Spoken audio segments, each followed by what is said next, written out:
Last podcast on the left is all about the facts. So when Southern New Hampshire University came on as a sponsor, it was time to do some research. Turns out they offer more than 200 online degree programs, and get this, criminal justice and psychology are some of the most popular. Classes have no set meeting times, and tuition rates are some of the lowest in the U.S. Want to learn even more about SNHU? Visit snhu.edu/last. Insurance isn't one size fits all. That's why drivers have trusted Progressive's Name Your Price tool for years. Just tell Progressive what you want to pay, and they'll show you coverage options that fit your budget. Visit Progressive.com to find a car insurance rate that works for you. Progressive Casualty Insurance Company and Affiliates. Price and coverage match limited by state law. Hey everyone, we just want to let you know that we finally got the t-shirts. Yeah! So if you want to go out there and be the coolest kid in your town, go to the last podcast on the left page on Cave Comedy Radio. CaveComedyRadio.com/last podcast on the left. Click on the link and it'll take you right to the page that you need, and there's an image of the shirt there, and I will say they are beautiful because Henry's face, Marcus's face, and my face are on there, so you'll be representing a good crew of people. Yep, you get one with a $25 donation or more, and if you're international, it's $40 or more. So yeah, go to the site, cavecomedyradio.com/last podcast on the left, and yeah, get your fucking shirts, man. Let's start the show. There's no place to escape to. This is the last podcast On the left. That's when the cannibalism started. What was that? Welcome to the show, everyone. That's Marcus Parks. I'm Ben Kissel. It's LA True Crime. We've sent our own Hong Kong Henry Zabrowski out to Los Angeles to shoot a sitcom for NBC. Nay, to do some investigation, to put him to work for the last podcast on the left. So Henry's been driving around Los Angeles, I'm sure terrifying everybody that he drives past because he's talking to himself. And going to some of the haunts that we've previously discussed here on the show. Marcus, what's the first place that Henry goes to? Let's start. Let's paint the picture for our listeners' brains. Well, the first place that he goes to is the Cecil Hotel, which is... Now, why do I know the Cecil Hotel? You know the Cecil Hotel? We covered this a little bit in our Richard Ramirez episode. Right. Richard Ramirez stayed at the Cecil Hotel. Another serial killer that stayed there during his crime spree was a guy named Jack Unterweger. Unterweger? Weger. Unterweger? Unterweger. Ooh. Yes, he lived in the hotel in 1991. He was a journalist that was covering true crime in Los Angeles. He was an Austrian dude, and the police believe that he was living at the Cecil Hotel in homage to Ramirez, and he killed 3 prostitutes in Los Angeles while he was staying there. Well, sometimes you take your job a little too seriously.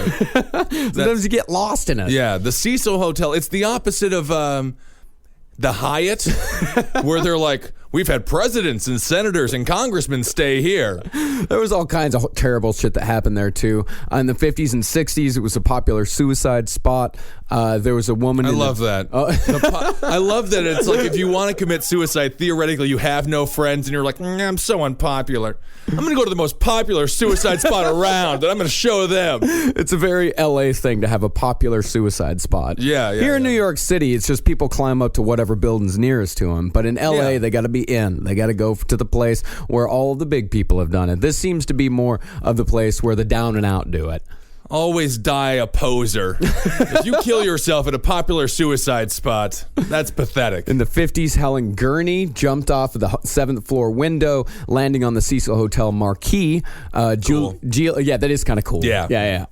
Julia Moore jumped from the 8th floor in 1962. Pauline Oten, 27, jumped from the 9th floor after an argument with her estranged husband. And she landed on a man named George Giannini, who was walking on the sidewalk, and both were killed instantly. You know what, Giannini? You know what he sounded like? Is his last word? What? Fuck! fuck? It's a real creepypasta. Very. It was also a very brutal murder. This guy named Pigeon Goldie Osgood. No, what was his birth name? Pigeon or Goldie?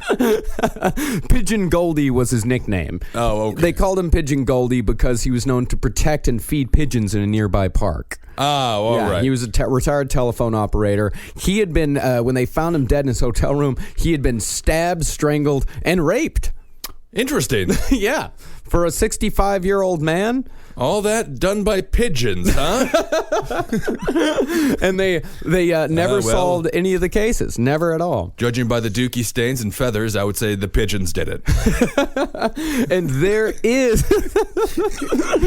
Round them up. Round up every pigeon in Los Angeles. And there is some people who say that there's a paranormal aspect to all of this, that all of these people were possibly possessed, but we'll get into that later when we talk about Elisa Lam. Great. All right. Well, let's join Henry on his mysterious voyage to the Cecil Hotel. Yes.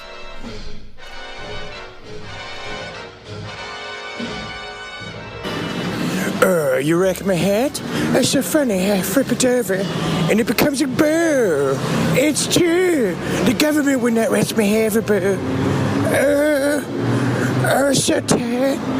So tight. I'm sorry. This is Hong Kong Henry Zabrowski on the streets of Glendale, California, and I had to stop being Hong Kong Henry Zabrowski because there are Asians here. I understand.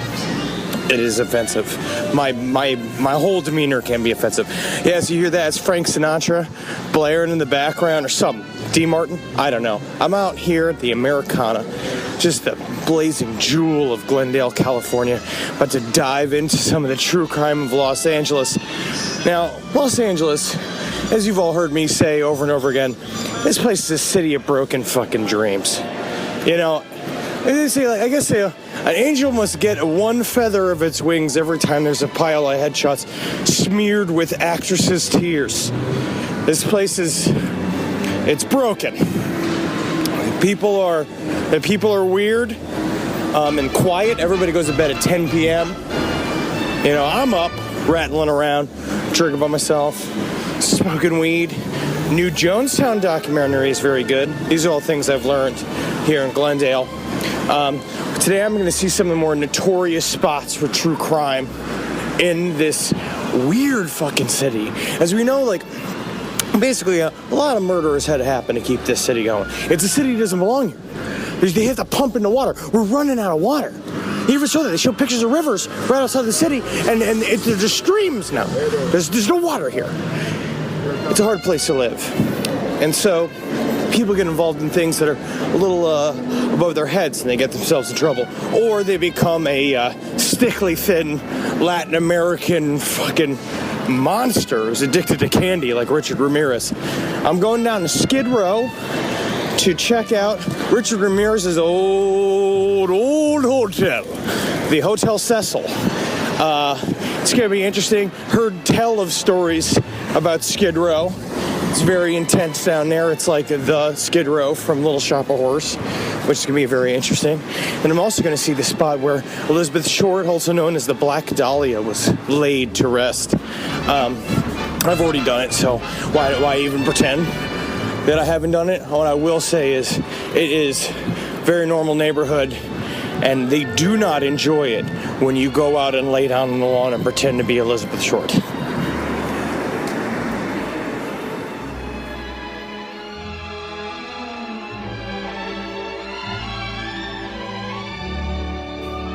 So currently I'm driving down towards Skid Row, an area of Los Angeles that's known as being incredibly dangerous, and I will say this as a fact, it looks fucking dangerous. There is nobody on the street.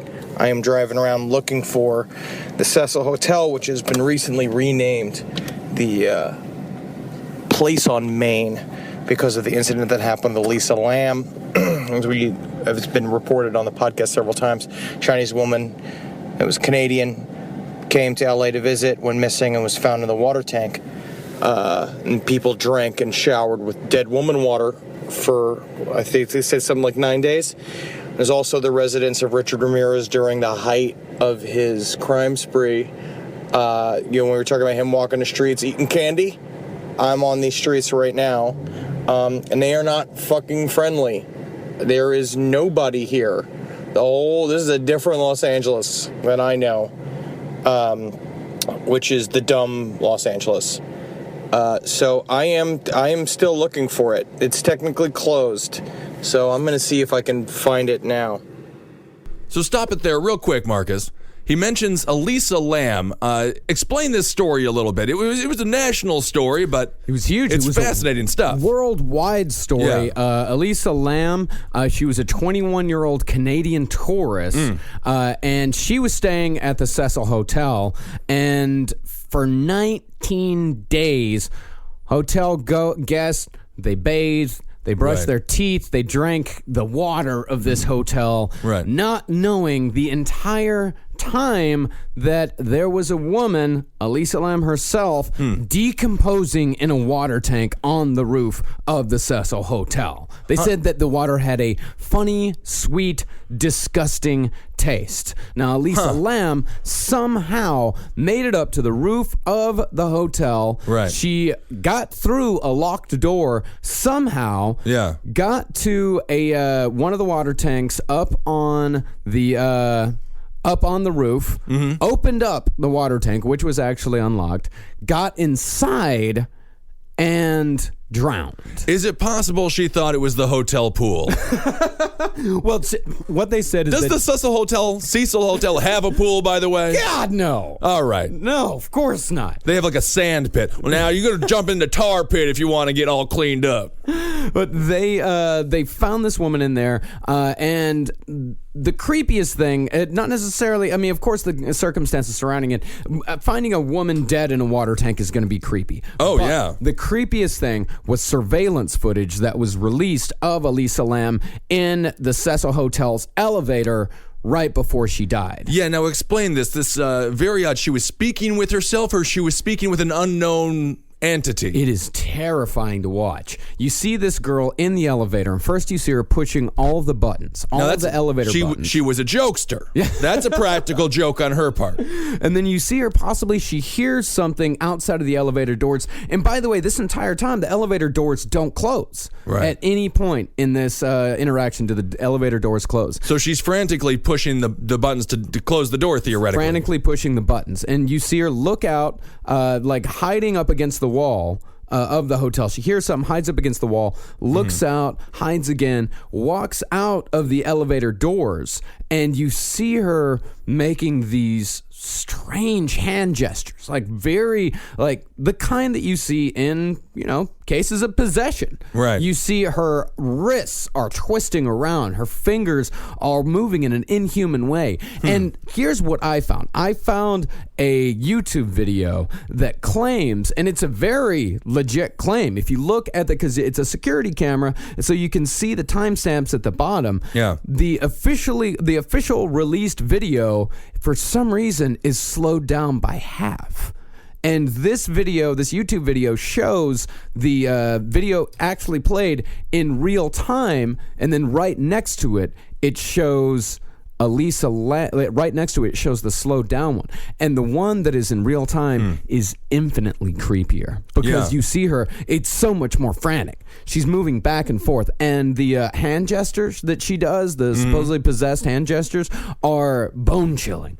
And at no point did they arrest anybody or find any suspects? It took months for the LA coroner's office to rule her death a suicide, and it took even longer for them to say that she had no drugs in her system, because that's what a lot of people said after they saw the video. They said that, okay, obviously she's on drugs. Obviously, she went up to the roof. She was all fucked up on something, and that's why she got into the cooler. But after months and months of waiting, finally the LA coroner's office said it was an accidental death. There were no drugs in her system, and they just ruled it a death by misadventure. And what an adventure it was. There had to be somebody in that hotel who loved the water. Who was just like, I've never had anything like this. Oh my God, I'm staying here forever. It's perfect. It sort of tastes like foot disease mixed with Canadian bacon. All right, let's get back to Henry Zebrowski, still in the Cecil Hotel. I will give hipsters this. I turn one corner on Skid Row, and they have turned this whole neighborhood into a hipster little paradise. It's kind of incredible. Look at this. The Hotel Cecil Hotel sits in what I guess is a little sweet spot of white people making things sort of mediocre but fancy. It's kind of incredible because as I was coming up, basically no one was on the streets. The first person I saw was a man in a jester hat beating a shopping cart with a baseball bat. So I was like, fun, good. Have I chosen the right outfit to be walking Skid Row? I'm wearing pink shorts because my other shorts, I literally got covered in taco last night. I was a little drunk. I spilled tacos all over myself, so I have fun shorts. So I put my fun shorts on, and I got a shirt with a lizard on it. And I was like, I'm gonna get raped right here. I'm gonna see if they let me go inside of this hotel. Now, again, to set the scene, this is a place that is notorious. They have put a sign in front of it now that's now called Stay on Main, not Place on Main. It's called Stay on Main, and just put up a plastic Kinko sign above the Cecil Hotel sign that used to be there. I guess they did this in direct reaction to what happened with Elisa Lam last year. Many different true crime stories emanate from this hotel. Richard Ramirez lived here. This was his base of operations. I would like to go around and find out what other bars he's been to, but I'm certain that if I start asking questions about Richard Ramirez, I'm not going to get any good responses.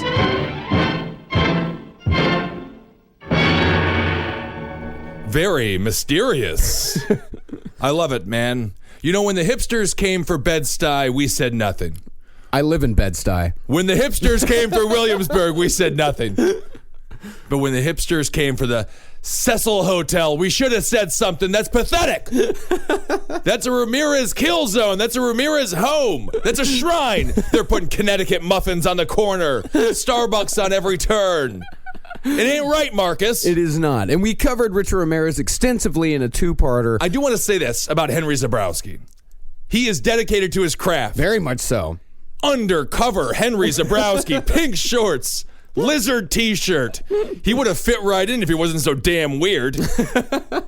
Well, Richard Ramirez, to give you guys a very quick overview, he was known as the Night Stalker, terrorized Los Angeles. Terrible stink breath. Terrible stink breath. Smelled like wet leather. Yeah. Better than dirt. Hey. I still disagree. Everyone, you can tell me that you like dirt until the sun goes down, until the moon burns out. It don't make it smell good, I'll tell you that. Makes it smell wonderful. But he terrorized San Francisco from June of 84 until August of 85. He was terrifying because he had no real target. He didn't specify a specific age group or a gender or a sexual orientation or anything like that. He just wanted to run. Yeah. He was like the Forrest Gump of serial killers. I just wanted to run. It was all extremely random, which made it extremely difficult for the police to get a hold of him, to actually capture him. But this is one of the few times when good police work actually captured a serial killer. It was like trying to grab and wrestle with wet leather. It was terrifying.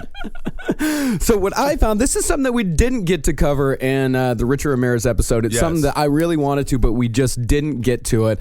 We ran out of time for it. But I found a questionnaire that Richard Ramirez filled out for a magazine called Answer Me. So this would be like his OK Cupid. Yes, absolutely. Okay, eHarmony. But you know what? Richard's looking for love. This is his Match.com or Christian Mingle. Richard Ramirez on ChristianMingle.com.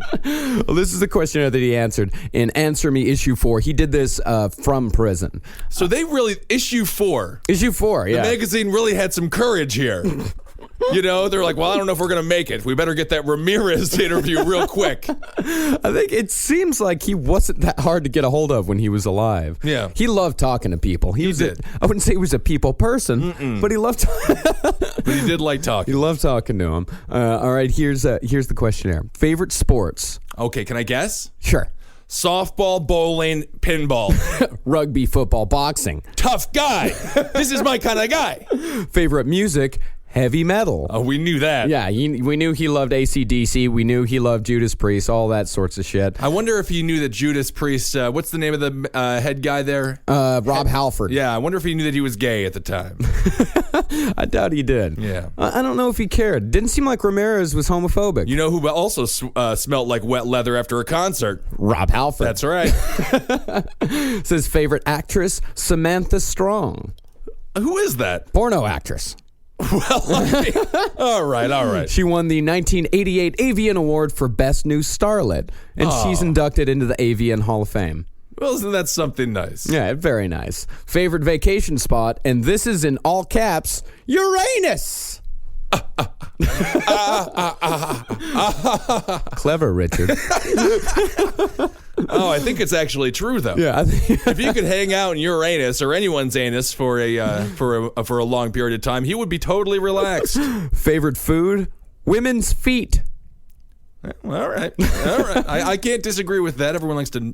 Rex Ryan, the coach of the New York Jets, would agree with him. Favorite color, red. Naturally.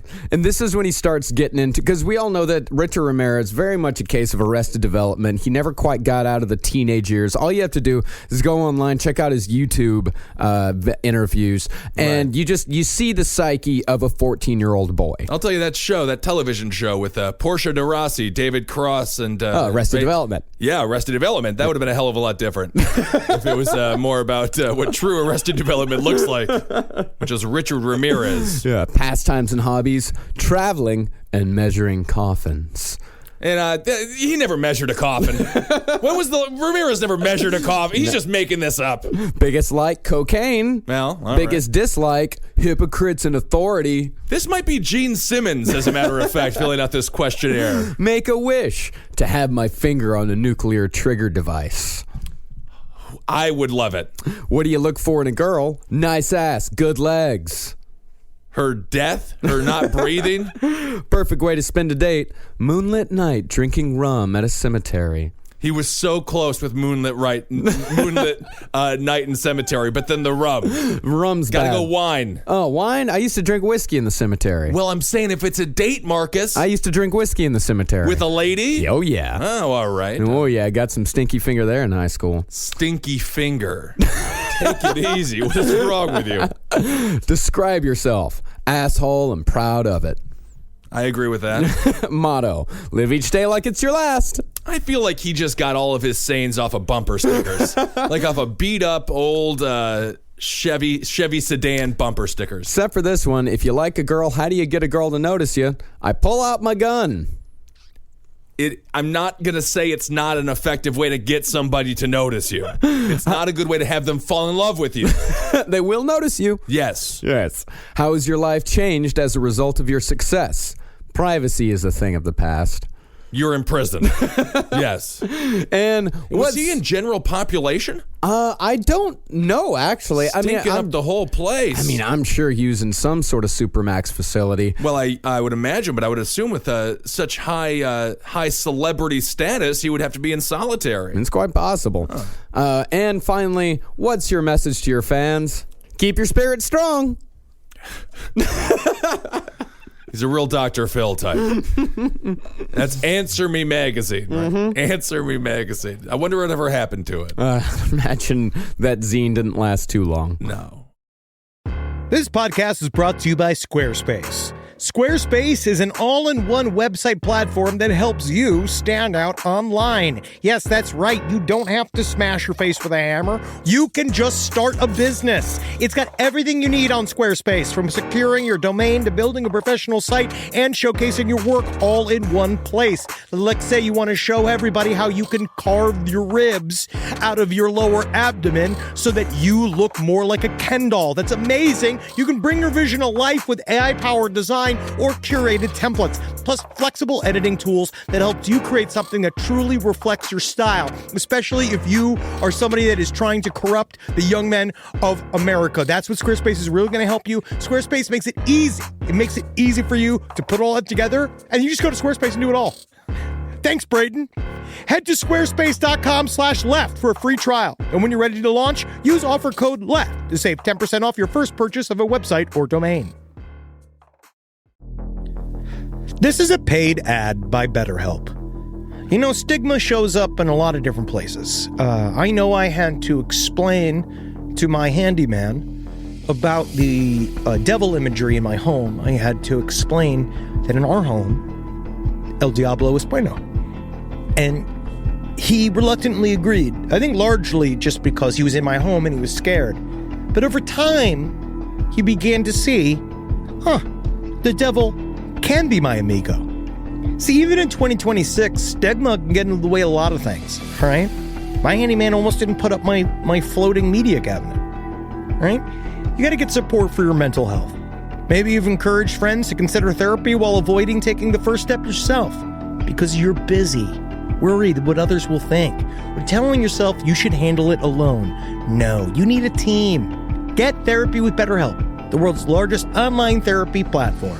Give me a space to slow down and talk through what's building before it feels unmanageable. So let's take a short questionnaire to identify your needs and preferences, and BetterHelp will handle the initial therapist matching work for you. Their industry-leading match rate means BetterHelp typically gets it right the first time. Feel confident knowing BetterHelp therapists work according to a strict code of ethics and are fully qualified. So don't let hesitation hold you back. Find support with BetterHelp. Sign up and get 10% off at betterhelp.com/lastpod. That's betterhelp.com/lastpod. Hey there, everybody. Is your cell phone bill too much money? Are you getting that bill and you're like, hey, what is this? I can't believe for what? For 5G? Are you crazy right now? $100? I don't even barely got any bars when I'm just sitting in my living room, okay? You don't have to deal with that anymore. Are you ready for this? $15 a month. That's right, $15 a month on Mint Mobile. Yeah, baby. Get their wireless plan, because they're just sitting there on the T-Mobile 5G network, and it's just $15. Your whole life, you're just paying all this money every month. You're like, why? Where's it going? It's going to these phone companies that are robbing you. So go to Mint Mobile. Let them help you talk to your mom. So get your new wireless plan for just $15 a month. Go to mintmobile.com/LPOTL. That's mintmobile.com/LPOTL. Cut your wireless bill to $15 a month at mintmobile.com/LPOTL. That's it. There's no catch. Upfront payment of $45 for 3 months, $90 for 6 months, $180 for 12 months. Plan required, $15 per month equivalent. Taxes and fees extra. Initial plan term only. Greater than 50 gigabytes may slow when the network is busy. Includes up to 20 gigabytes hotspot. Capable device required. Availability, speed, and coverage varies. See mintmobile.com. It's obvious we love true crime, but it does make us feel a little paranoid about what's out there, as it should. And that's why it's so important to get a home security system that gives you peace of mind. With SimpliSafe, you can stop crimes before they even start using their AI-powered cameras to identify threats on your property and alert US-based live agents to take action. Like arriving in a helicopter in the night, coming down from the helicopter, zipping down and breaking through the windows with their big axes, and going through the house, ripping through the walls, finding the criminals. It's easy to do. SimpliSafe has been a game changer for us. And the best part, there's no long-term contract. We've used it since the very early days of SimpliSafe here at LPN, and it keeps us safe, doesn't it? It keeps all of our thoughts inside the building. Then there's the ones we let out because they have to go out because that's a part of it. But SimpliSafe keeps the other thoughts safe. And for that, we say thank you, SimpliSafe. And we want you to experience the same peace of mind as we, which is why we've partnered with SimpliSafe to offer an exclusive discount to all of our listeners. Right now, you can get 50% off your new system by visiting simplysafe.com/LPOTL. That's half off at simplysafe.com/LPOTL. There's no safe like SimpliSafe.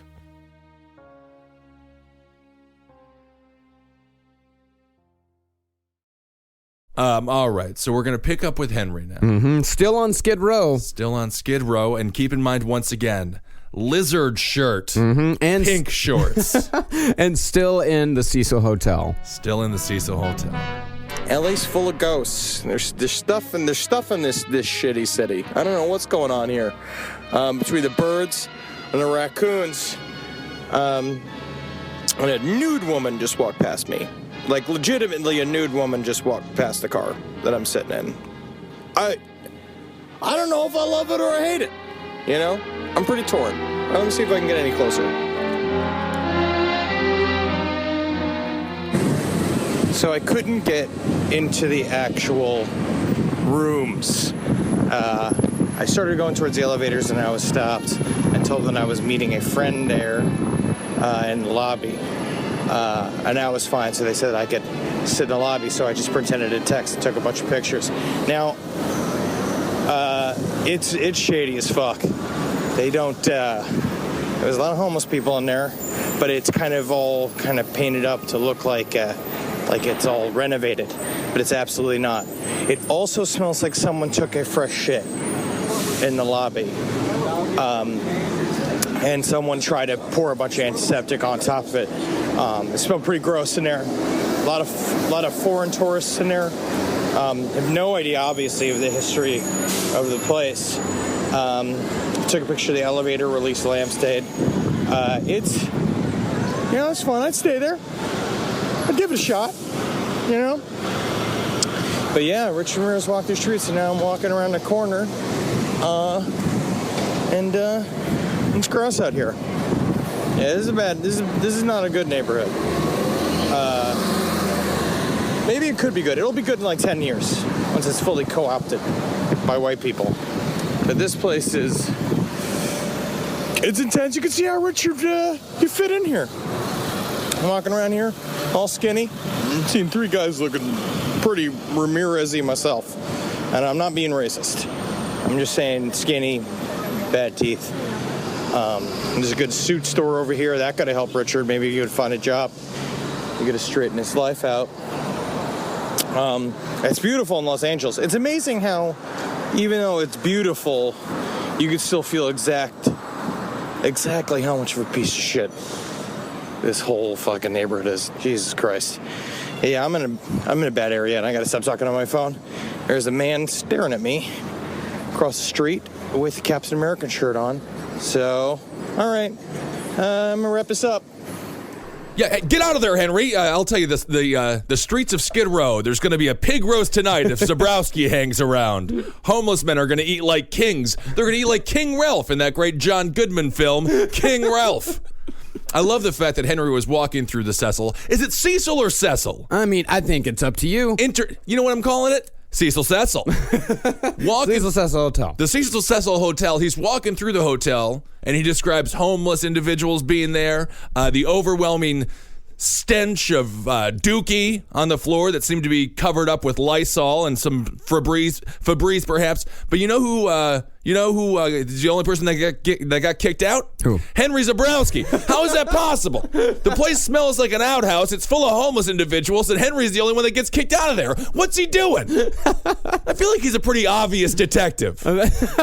Taking pictures and things. With the pink shorts and the lizard shirt? Good God, Henry. When we send you undercover, blend in. Yeah, that's the first rule of surveillance. Exactly. Put some mud on your face. Maybe drip a little pee in the pants. Maybe don't do it so, maybe don't take the proper pee next time you go. Yeah. Cut it off 90% the way through and leave that extra 10% in your pants for authenticity. Yes. But Skid Row, Henry was describing its danger, and it truly is dangerous. Marcus, you got a couple of statistics that prove that. This Skid Row is in downtown Los Angeles, a relatively small area, but what do you think? Is it 3 blocks, 4 blocks? Man, I don't exactly know exactly how big it is.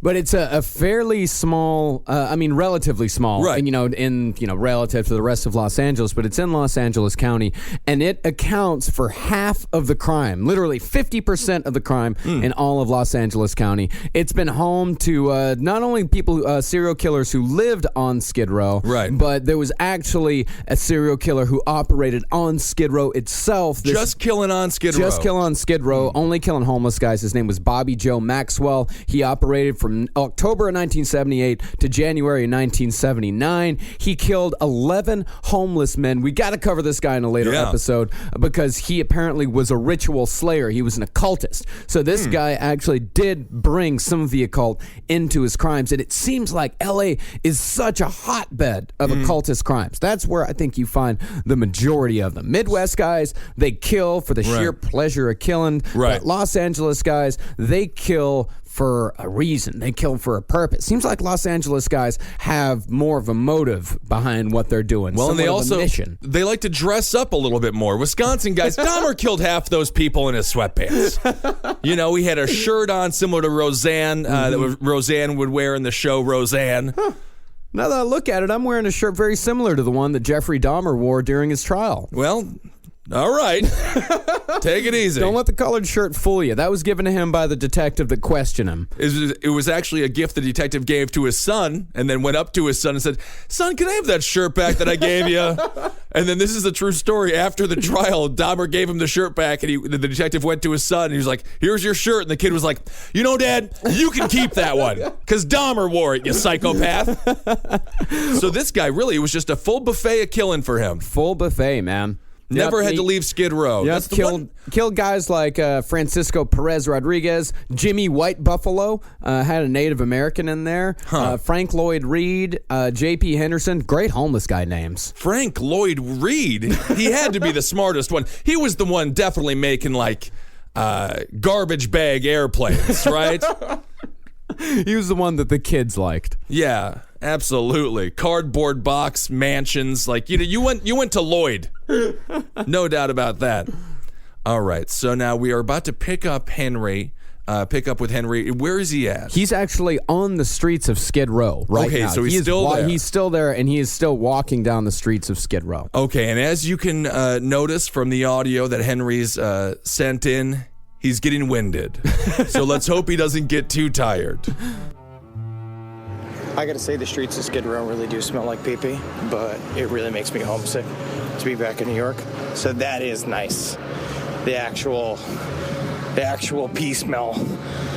It sends me back, you know? And speaking of pee smell, I gotta pee pretty fucking bad myself, and I don't know where I'm gonna go. Because the Hotel Cecil won't let me back inside because they saw me taking pictures. All right. Well, I'm just gonna have to. I gotta start wearing my last podcast in the left adventure diapers.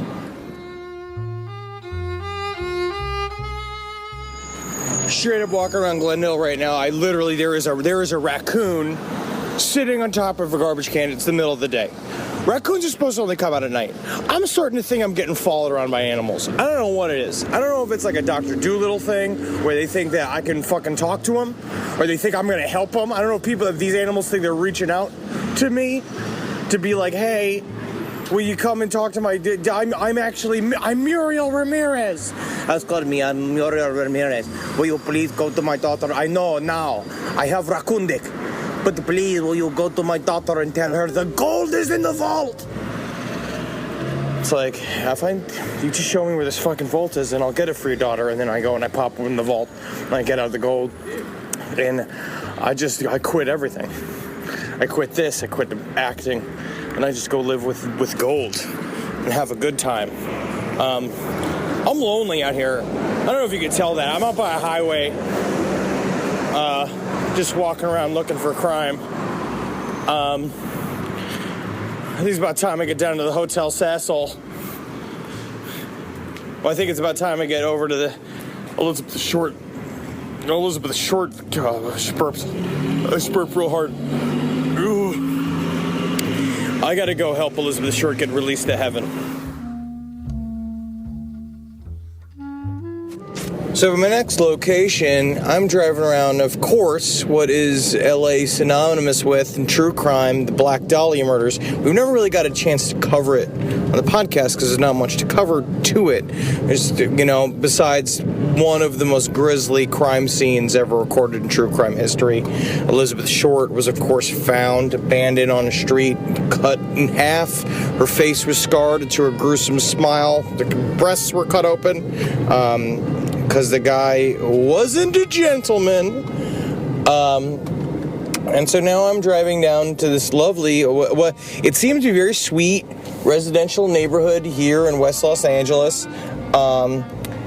It's a bad neighborhood coming into it. Their address is here is 3831 South Norton Avenue. I just took a picture of the exact spot where that body was dumped, which was next to a fire hydrant out here. I'm kind of self-conscious to stay because a woman literally was looking out the windows as I stopped to take the picture. And now I have a man who is following me and talking on the phone. That's fine. It's fine. I'm not getting followed. I was paranoid.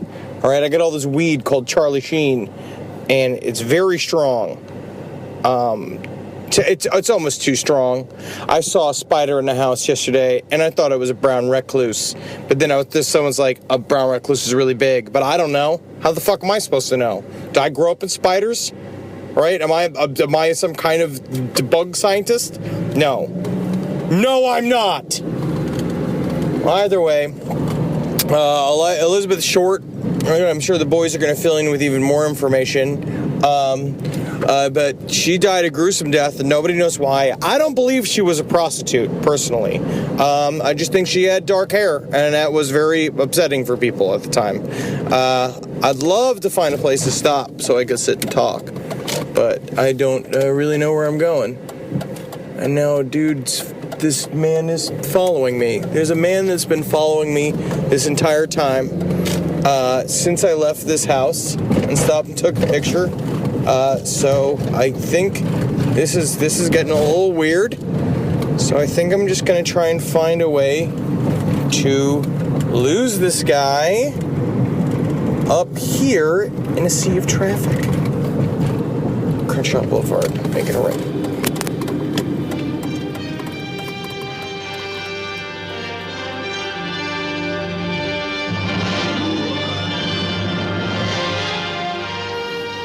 Just to sort of illuminate what happened to me while I was looking for the dumping ground of the Black Dahlia victim, Elizabeth Short. So I'm driving down what is this nice residential neighborhood in the middle of West Los Angeles.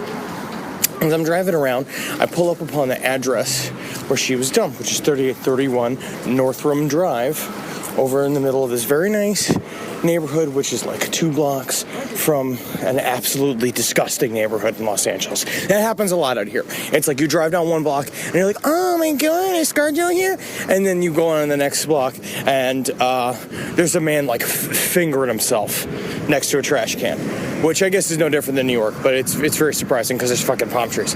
Well, anyways, and pull up to the address. Now, these people must be very used to this happening, because when I was researching the exact location of the dumping ground, I found all these websites that had people like laying on the grass, like just like laying, going like acting as if they were Elizabeth Short, and I do see how that could be considered disrespectful.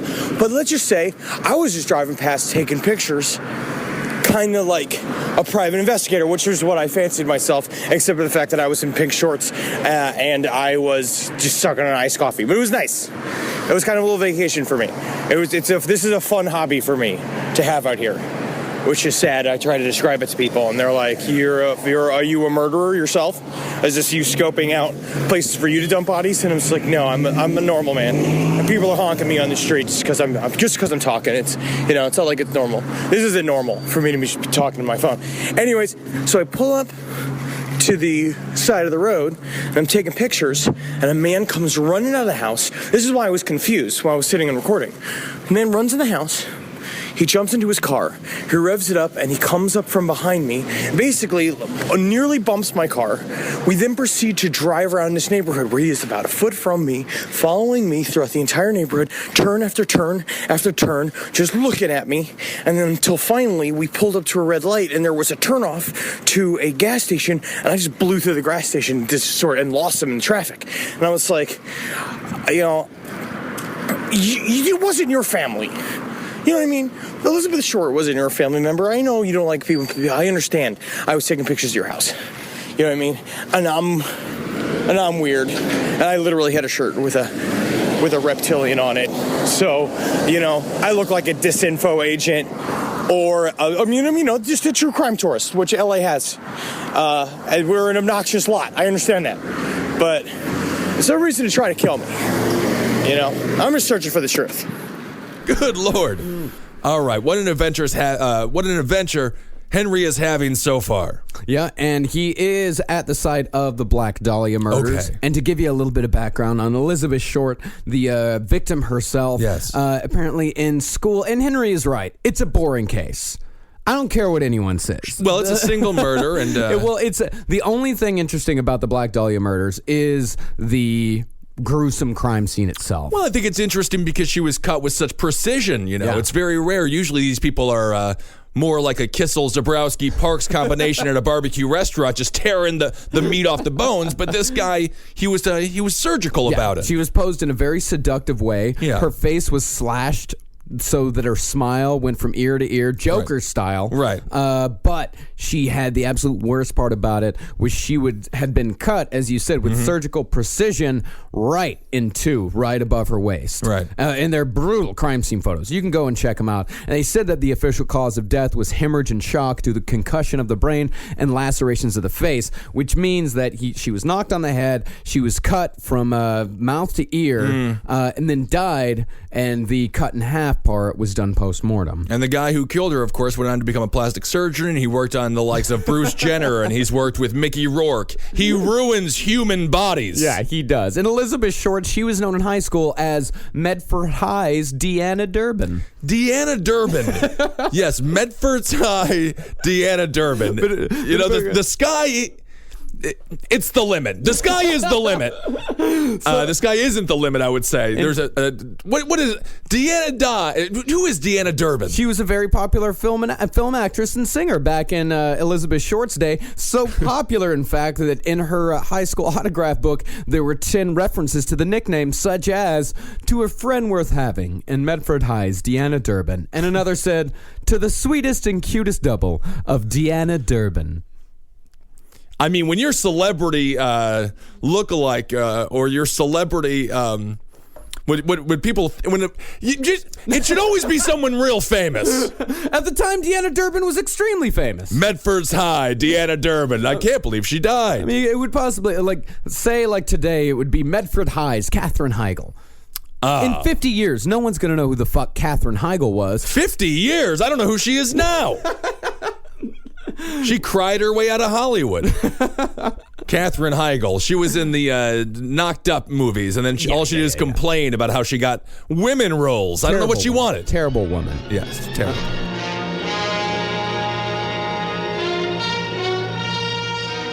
But to continue the story with Elizabeth Short, basically, her body was found abandoned. There are several stories leading up to what she was doing in Los Angeles and what she was doing leading up to her eventual murder. Basically, what you find out is that she was an aspiring actress, cocktail waitress, may have had some relations with several different men. We do know that when she was found, I mean, of course, there's many different suspects involved, but that we know that her purse and ID was mailed to the police station not a couple days after her murder. There is some pretty staunch evidence now that it was this doctor. A woman came out and wrote a book basically saying that her father was the murderer.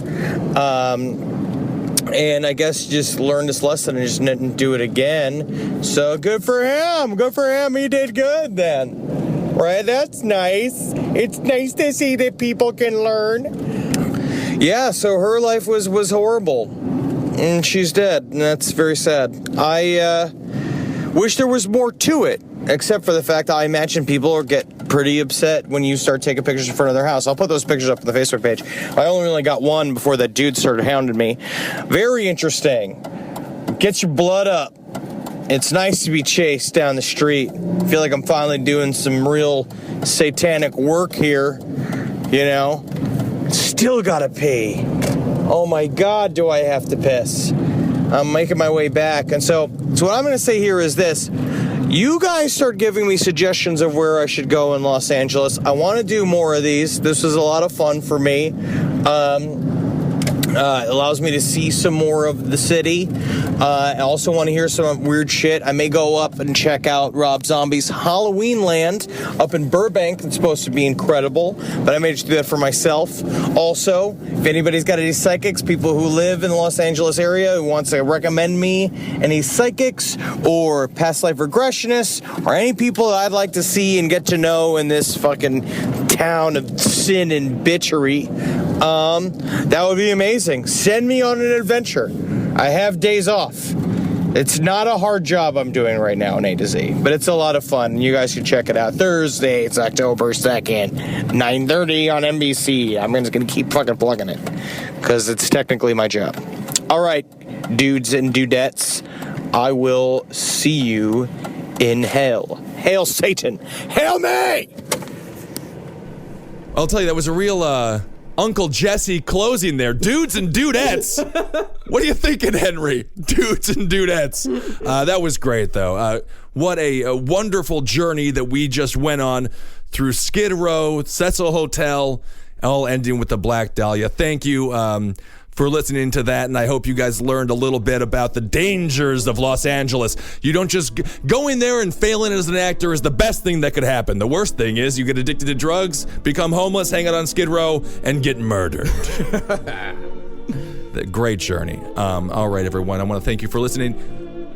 We have the live show coming up here on August 30th at 10 p.m. right here on the Creek in the Cave. That is this Saturday in a couple of days, so come on out to that. It's always a great time. We show disturbing videos, and we laugh and laugh and laugh. Yeah, this week we've got Ed Larson from The Brighter Side and the Round Table of Gentlemen sitting in for Henry, so it's going to be one hell of a time. It's going to be fucking great. That's right. The seat thought it was going to get a break this month, but we got one fatter for you, seat.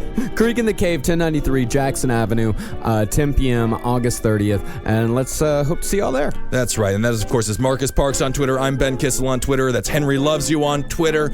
All right, Magustalations. Halgeen. And, of course, hail yourselves, everyone. We'll talk to you soon. Stitch Fix. Stop shopping, get styled. A+ on the outfit, Miss Turner. You are about to slay parent-teacher conferences. Oh, these? Just the most perfect fitting jeans my stylist sent me. Oh, hello, you, who didn't set one foot in a mall and still looks amazing.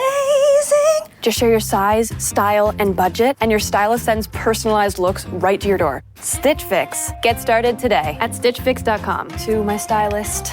This look is dedicated to you. Thank you. Thank you. You've tried melatonin, the white noise machine, the blackout curtains, the magnesium, and you're sleeping fine. Not great, just fine. At some point, you have to consider the 4-year-old pillow is doing more damage than the magnesium is fixing. Coop Sleep Goods is running a bundle sale July 9th through the 20th. The starter bundle is the move. 2 pillows plus a sheet set, 40% off. And we're not saying it'll fix everything. We're just saying you've tried everything else. Coop's pillows are adjustable, designed to fit how you sleep, not just tolerate it. Mix and match any 2 pillows at 25% off or go all in on the starter bundle. One real upgrade beats 6 mediocre ones. Head to coopsleepgoods.com/comedy. That's COOP sleepgoods.com/comedy for 40% off the starter bundle and 25% off all other bundles.